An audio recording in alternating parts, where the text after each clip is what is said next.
Hey guys, welcome back. So today we're out the range doing a range day video. I'm here with Dave, and we've brought out a couple of different firearms. We want to continue our evaluation of. One of the rifles we have out here this afternoon is this MDT TAC-21, which is based on a Remington 700, and it has some customizations done to it. Also, it's wearing a pepper mount. I love cheap optics. It's a pepper mount with a Vortec Viper 4 to 16 power with a 44mm objective.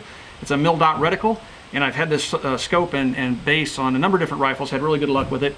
And so now it's sitting on this rifle as we do our evaluation. Dave, can you tell us something about what this rifle is, what's been done to it, and why it looks so unique? Well, this rifle starts as a Remington 700 AAC model, which is a fairly affordable threaded model 308 that they have in their lineup. I think it runs retail standard about $700. And that's what we start. We send that to Robar out of Arizona, and they drop it in this MDT TAC-21 chassis. And that gives you, AR-15 style ergonomics, which is preferred by a lot of precision shooters now. And then, of course, Robar accurizes it as well, and they have a long-standing reputation for doing very good quality precision rifles. Yeah, Robar's a good company. I've liked Robar for many years, and of course Copper Custom sending out a lot of stuff to Robar for customization. This rifle is unique. It of course has a 700 action in it. We can quickly remove the buttstock for storage transportation. It's a standard AR-15 extension tube here on the rear, so you can put whatever stock you want on it. And of course, as Dave mentions, it has standard AR-15 ergonomics. So it shoots pretty well. Now Dave's been shooting it this afternoon. I haven't really shot it, and Dave, you're getting some pretty impressive groups out of kind of an oddball ammunition. Yeah, this is kind of a funny story how we came across this. Well, we usually shoot Federal Gold Medal match and then Black Hills match, and that's kind of our go-to ammo. Well, we were running in short supply of both of those, and they weren't readily available for us. So I went on the search for what was available in match 308. And I came across this. It was available at one of our distributors. It's called Gorilla Ammunition, and that's 175 grain Sierra Match King bullet in Federal match brass. This is how it's packaged, correct? Yes. So this is the ammo. It's really surprising. It's again Sierra Match Kings, 175 grains, and you're shooting 3/4 inch 5-shot groups 100 yards with it using this Vortec Viper optic, and of course the Robar M21. So yeah, this is or the TAC-21. It's actually held better groups than we got out of our Federal Gold Medal match or our Black Hills. So and I'm a big fan of Federal Gold Medal match. I mean, I always say that Federal Gold Medal match will shoot good out of a toilet paper tube, and yeah. This stuff, I was really surprised. I didn't expect that. I expect this to be kind of iffy at best. So it's a good substitution if you're having a hard time finding match ammo somewhere. This is a good alternative. Yeah, if you see it, try it. You may like it. Now, of course, every rifle does different things with different ammunition. It may not shoot well in your gun, but if you see it sitting on the shelf somewhere, give it a shot. See how it shoots for you. We're really surprised with how it shoots this afternoon. So anyway, that's the TAC-21, the MDT. Another rifle we brought out this afternoon, I'm continuing my evaluation of, is the Beretta ARX-100. Now, I had the opportunity to go tour the Beretta facilities here in the United States, Beretta USA recently. We'll have that video up here in a few weeks. And I got to see the manufacturing processes of the ARX-100 and the M9 service pistol. So I learned a lot about the manufacturing of both that handgun and this rifle, stuff I'll share with you guys here very shortly. But one of the things that people pointed out, namely Larry Vickers, in the early days, the ARX-100 being on the market, was this wiggly rail. The rail would move if you put an optic on there and torqued it even a little bit. The whole rail would shift, and that was because of design changes that have happened between the original military ARX-160 and the ultimate ARX-100, or the civilian version, which I have here in my hands. And so I did notice that as well. When Larry mentioned that, I didn't notice it. I had a red dot sight, a LEUPOLD Delta Point, which works really nice on this rifle without a riser mount. I didn't notice any problems until I read Larry's post, and so I went back and looked more closely at my rifle, and sure enough, if I torqued a big scope or an optic like this Zeiss, which is a 4 to 12 power Terra model, if I torqued it on this receiver, sure enough, there was a little bit of movement. So I contacted Beretta and said, hey guys, I've noticed this movement. And they said, yeah, they're aware of it. And they also had a fix. And that fix comes in the form of a little roll pin that you put through an existing hole here in the rear of the receiver. And I'll show you how that installation goes in a few minutes. So I want to do some testing with this rifle, not only continue my evaluation of the gun, I haven't cleaned it, haven't lubed it, and I've had zero malfunctions with it. And I'm shooting primarily Wolf Gold out of it, which is Taiwanese 5.56 spec ammunition. And I just wanted to continue that evaluation, but I also wanted to see how the gun shot group-wise, pre-fix and post-fix. So we'll show you guys that too, that testing, results of that testing as well. So anyway, Dave, anything else you want to add before we get out to doing some shooting? No, I say let's get to it. All right, let's start pulling some triggers and making some noise.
One of the things that Larry Vickers pointed out pretty early on with the Beretta ARX-100 when he first got his hands on one was the fact that the rail was a bit loose. I'm going to see if you guys can see this. I have a Zeiss scope on here. It's kind of a big scope, and I'm moving it, and you can see it wiggling. Look right here. You can see more movement towards the rear of the rail. Hopefully you guys can see that. And so in shooting this thing, the groups that I'm getting out of it with Wolf ammunition are right around 2 inches. About, for a 5-shot group, 2 inches, 2 1/4 inches with the rail in its current configuration. So I contacted Beretta and asked them about the wiggly rail and asked them if they had a solution for it, and of course they did. And let me explain to you first of all why the rail's wiggly. Now the original ARX-160, the military configuration of the first rifles that were produced, had integrated sights that sat flush or lower in front of and behind the pick rail on the military rifles. And you can see this in the early 22 Beretta rifles that were sold before the ARX-100s hit the market. They have that early A1 version of sights integrated into the guns.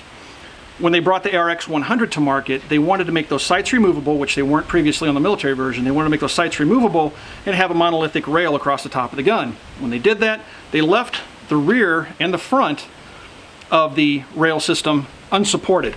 You have 2 screws, actually 4, 2 on each side, that hold the rail in place, and nothing back here or up here holding the rail in place. So that's where you get that slight movement when you torque a heavy optic like this. Now, I've put a Delta Point red dot sight on here. I really like it on the rifle because it sets nice and low, does not need a riser mount, and it still has the right height for use. But I took it off and I put a magnified optic on it to shoot groups this afternoon to see what improvement, if any, could be had by putting a pin in this hole right back here. So when I contacted Beretta, they said yes, they had a fix, and the fix is to put a roll pin through this hole that's already in the gun that should shore up the slop and support this rail here in the rear section. What I got in the mail was a little bag with this roll pin and instructions on how to install it. And of course, I don't have the proper tools this afternoon to install it. But if you have an ARX-100, the rail movement is bothering you, you can contact Beretta and they'll send you one of these pins with the instructions on how to install it. So I'm going to attempt to install it right now with not really a punch, a hex head, and because I didn't bring a hammer, I got a crescent wrench. Let's see how this goes. So basically all you have to do is take your roll pin, put it in the hole right here, and drive it into place. Now the pin's slightly bigger and it's pushing up on the rail. Let's see if I can get this started. Yeah, I can. And you just drive it in. I'm going to use this makeshift punch. And drive it across until it comes out on the other side and supports the rail from both sides. I may have driven it through just a little too far.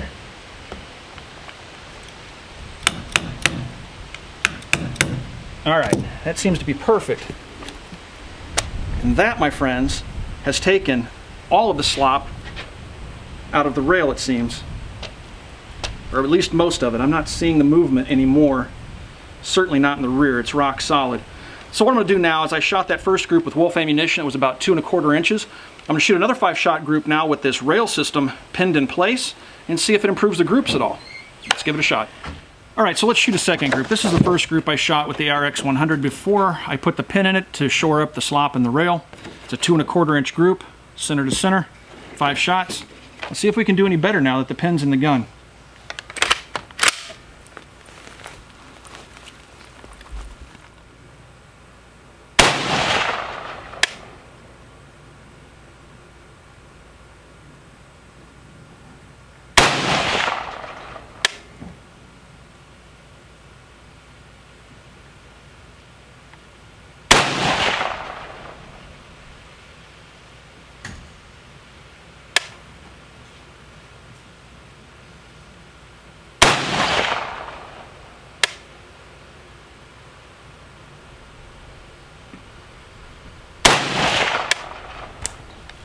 You know what? When I put that pin in, it changed the point of impact. Yes, sir, it did. I have no idea where it's hitting. You don't know where it's hitting? No. I do. Oh, it's hitting real high. I see it. Were you shooting at the middle target? Yeah, I was shooting the middle target. Oh, I was thinking you shooting the top one and you were low. Nope, so it's real high. So putting the pin in actually brought that point of impact up. Good Lord, a good fit. So I guess I should have known that. Make an adjustment here. But it doesn't look like that group's any smaller. I'm using the target vision. I don't know if you guys can see this on the camera, but I can see my target downrange. I have a little camera downrange. I can see the target in real time on my iPhone. I'll show you guys a little bit more about that here in a second. I actually should probably talk about that. So I'm going to go ahead and bring the scope down.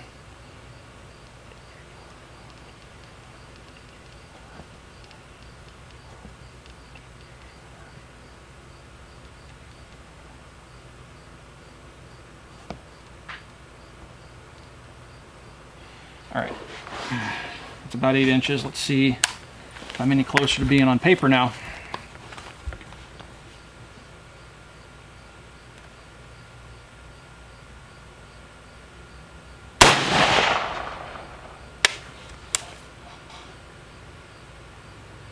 Yep. So it's down just a little bit to the left though. Looks like I can come down.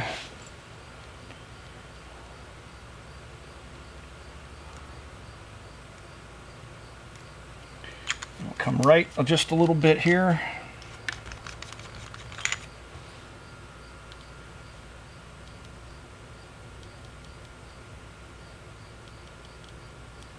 All right, hopefully that's got us on now.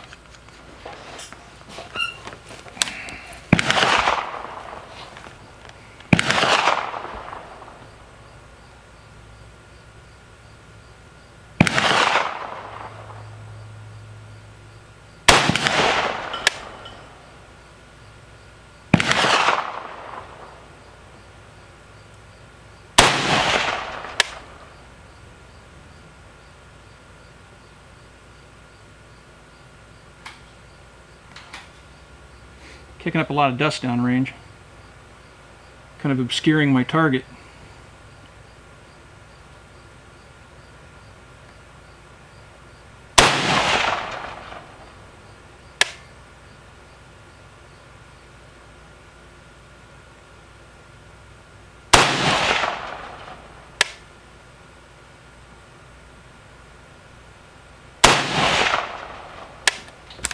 All right.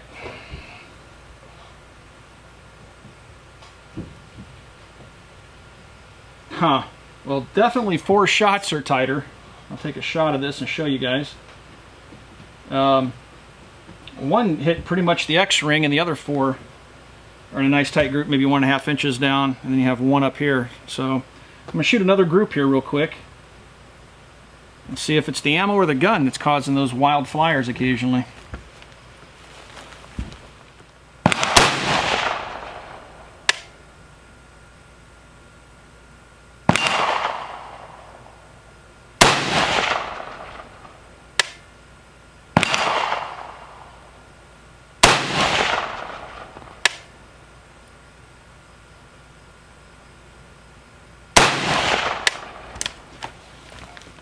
So we got there.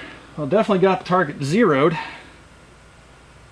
looks like 1, 2, 2.5 inches probably. So really the pin made no difference in terms of the accuracy of the rifle. So before the pin was put in, 2.25 inch group, 5-shot group. Looks like I shot about a 2.5 inch group just now, which is probably the limitation of the gun and the ammunition I'm using. You know what I'm going to do now is I'm going to stick some Black Hills match ammunition in the rifle, which I brought along, and see if I can bring those group sizes down any. So I grabbed a couple of different boxes of ammunition here. I have some 223 Black Hills that is 75 grain match hollow points, and I also grabbed some 77 grain OTM Black Hills. So I'm going to start off with the 75 grainers here, put 5 shots in, 5 rounds, and see what kind of group this gives me. Now the rifle does have a 1 7-inch twist, so it should be okay with these heavier loads. See how it does.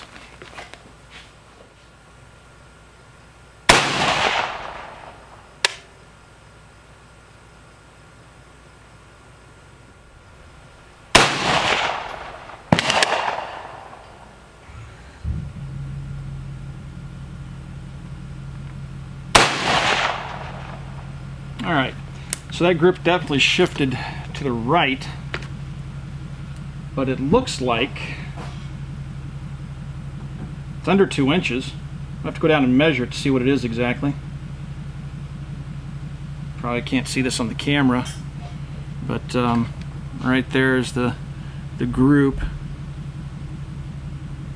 on the target vision from the iPhone. So yeah, I'm really enjoying that little target vision setup. It's really handy. So anyway, all right. One thing I wanted to show you guys this afternoon is my MGI Hydra. When I last brought this out to the range, I had forgotten to bring the 7.62x39 magazine for the kit for the rifle. So I've brought the kit, which is installed on the rifle, and I brought the magazine that it's shipped with. This is a thermold 30 round 7.62x39 magazine.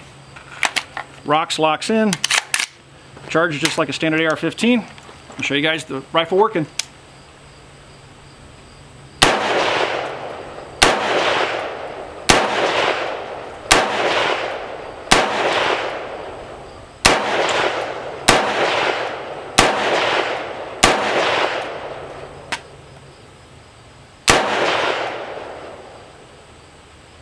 I have the world's only defective aim point.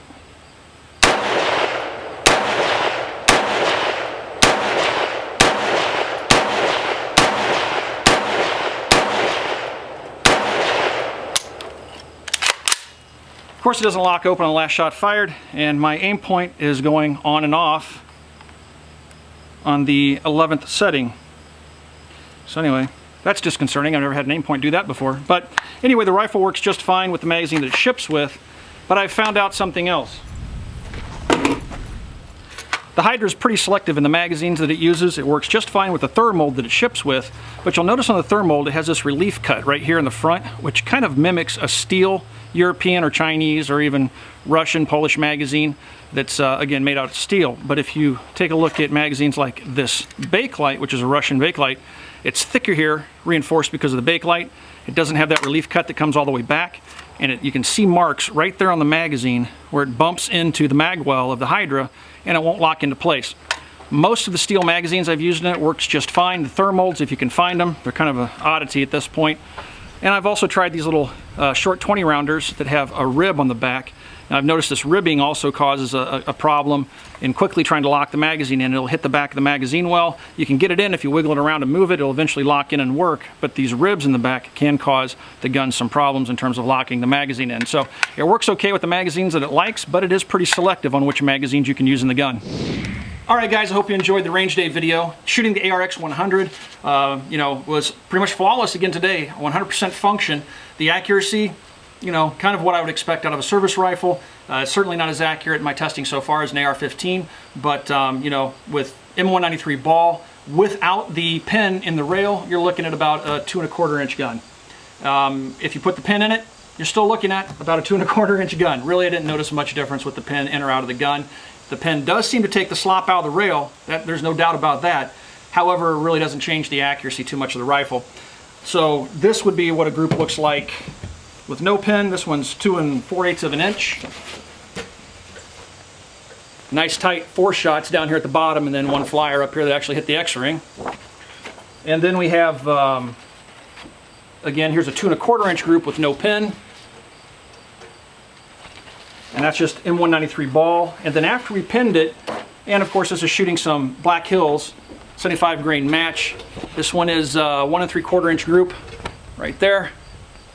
We also shot some 77 grainers, and those things didn't do so well. It was probably the worst group of the day. It was pretty horrid. So it was that's like surprising. 5 inches, yeah. With the 1 in 7 twist rate, that's a surprising result with the 77 grain match. Yeah, I agree. But you know what? I fired that stuff out of a couple of different rifles, and I really haven't gotten good performance out of it. So I'm not ready to condemn the accuracy of the ARX. Again, with military ball, it's certainly shooting within just basic military M4 specs, which is 3 inches or so at 100 yards. It's shooting well under that by an inch or so. So, you know, it's good service grade accuracy out of the rifle so far with military ball ammunition. The other rifle that we were playing with this afternoon is the Copper Custom Robar made MDT TAC 21. Now this guy continues to impress me. Dave's been doing most of the shooting, and here's some of the groups. Now, Dave, you've shot this rifle probably the most. I've only shot it a few times, but I tell you what, man, that group right there, let me show you guys this group, is really impressive. And this was done with that Gorilla ammunition. That's a 3/4 inch 5-shot group at 100 yards. Right below it here, the second group here, that's a 5-shot group with Federal Gold Medal, and below that is the Black Hills match. Now, what do you think of that, man? I mean, that was kind of crazy. Well, the interesting thing is that the first time we brought this out, we shot the 175 grain gold medal match, and it actually held a little bit tighter groups, and it was 2 different lot numbers, and you can have a little bit of variation. But I'm glad that I grabbed that Gorilla ammunition this morning when we left. I kind of did it last minute, and it was really, really impressive. And you know, the gun, we had high hopes for it, but I think we've exceeded our expectations as far as accuracy on this thing. And you know, I think it's something that Robar can be proud of, and it's just a really nice, good, accurate rifle. I like the ergonomics of it. I mean, when I first saw the rifle, I'll be honest, I was like, I don't know, it's a little bit too unconventional for my tastes. But after shooting the gun, you know, I've really been impressed with the performance, the ergonomics, how the rifle shoots, how it shoulders. This muzzle brake, again, I put these things on. We put them on everything. Yeah, every single gun, the 308, we put the PWS muzzle brake on them, and it really tames that recoil. You can watch your rounds hit through the scope. Go ahead. We've noticed really no change in accuracy on any of the guns we put it on. No, so yeah. We continue to use it on everything. I know, I've put about just every gun I have, and I know you're putting them on guns. It's kind of crazy. And again, the Vortec continues to impress me. The gun tracks, or I'm sorry, the scope tracks nicely, has a good clear picture. Of course, the mil-dot reticle's handy. Overall, just a good scope for the money, I think. Now, we talked earlier about the quick detach stock. Now, the quick detach stock also allows you not only to store it easily, but also to remove the bolt through the back. Hit the button there.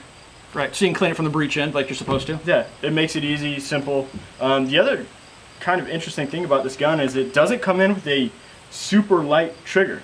Now, it is very crisp. You don't have really any take up, but it comes in at about 2.5 pounds, which is fairly heavy for a precision rifle. And I've come to really, really like it. I do have rifles with lighter triggers, and you know what? I'm thinking about adjusting them up a little bit, because that 2.5 pounds to me just makes it a little more predictable. Yeah, this rifle shoots really well in your hands. I will say that, and that trigger certainly seems to do the job. All right, guys, well, that's it for today. If you have any questions about anything you've seen in the video, of course, you can ask those questions on our Facebook page. You can find us on Facebook at facebook.com/military arms. Also, if you get a chance, please swing by and check out Copper Custom, which is coppercustom.com. I'll put a link to all that stuff down below. Again, thanks for watching, everybody. We'll talk to you guys soon.